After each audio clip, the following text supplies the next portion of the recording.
Yo, what's up? This is Impulsive One. I just dropped that other video on our Vegas about must-knows for riders, and I came right outside to do a little one about tips for drivers now. I got my whiteboard here for my notes, so let's go over a few things. Number one, obvious. Have a clean car. Clean it out, keep it clean. You don't have to be crazy obsessive with it. Like, I'm not one of those people who gets out and is wiping off the windows and everything with a rag. But get it washed like once every week or two. Get it detailed every now and then, vacuum it out. As long as you just pay attention to it and get to things as they happen, it should be fine though. Be rested and comfortable when you're driving. I got my neck pillow here. I keep a jacket under my left arm when I'm driving. I'm nice and comfortable. I'm in the zone. I don't drive for more than like 10 hours a day ever for the most part.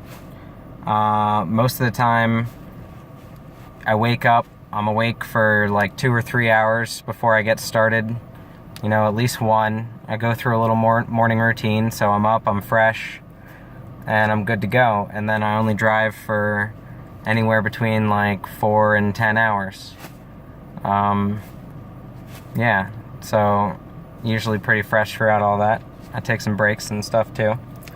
All for the free things like water. I got 40 waters at Sam's Club for like $3 or $4. People love the free waters, especially here in Vegas. When they get out of the club, they've been dancing, drinking all night. They gotta rehydrate. Help them out. You'll get that 5 stars probably. Have phone chargers. Get an iPhone charger. I have an Android, and no one has ever gotten in my car asking to charge their Android. But like at least once a night, maybe every other, someone gets in and asks to charge their iPhone. So yeah, invest in that. Those are 2 easy little things you can have that'll help people out and will help you get that 5-star rating. Yeah, maybe have some other free little things. I've experimented with stuff.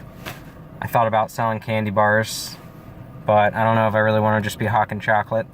So, I might not do that.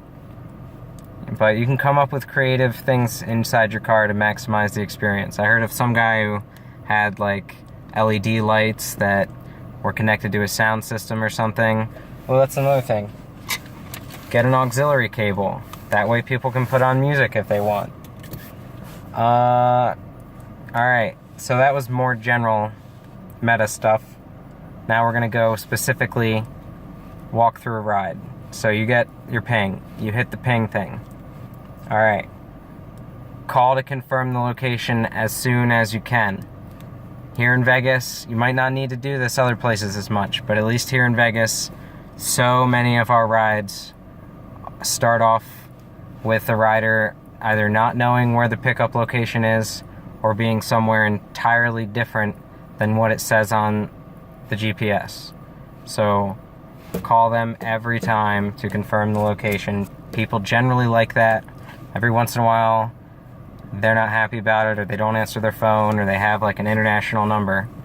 But it helps me a lot. Communication is key. On that same note, when you pick them up, discuss any route preferences they might have. You want them to go the way they want to go. You don't want them to get out of the car feeling like you might have taken them on a ride. You know, you should be aiming to take people the shortest distance, cheapest route, if possible. A lot of times people will tell you just to go the fast way, but if you just bring up different route options with people, they like that a lot. I use Waze. It gives me 3 route options, and I pull it up and I say, how do you want to go? We look at it and they pick one. Sometimes people will just give me directions, and I just listen to them. Always yield to their preference. If there's, like I said with the auxiliary cord, you can ask them if they want a certain radio station, air conditioning or heat or anything. On the whole, it's good to be personable and, talkative, Sometimes you can talk too much. I definitely do that occasionally. But on the whole, it's a good thing to talk to people. But you gotta know when to shut your mouth. Stay out of any backseat drama.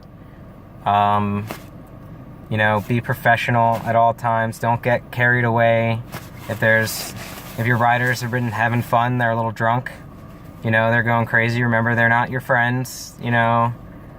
Maintain control of your car. Try not to joke around with them too much or anything. You can be cool, but just don't get too carried away. Answer any questions they might have that you can answer. If you don't know the answer, that's fine.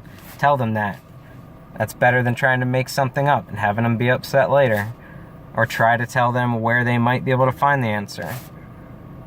People always have questions about Vegas when they're here. I would say learn a little bit about the Strip, walk around. I tried to do that when I made my pickup location slideshows to get a better perspective on things from their perspective. So, oh yeah, and if you make a mistake while you're driving, be honest about it. If you miss a turn, that's okay. Just be like, oh, I'm sorry, I missed a turn. Sometimes it happens to me every once in a while. You're not gonna, be 100% perfect when you're Ubering a lot. You're gonna make mistakes on a trip here or there. Most people don't really mind, and they really appreciate it when you're honest about it. I offer to give people $1 or $2 back sometimes, and no one has taken me up on it yet.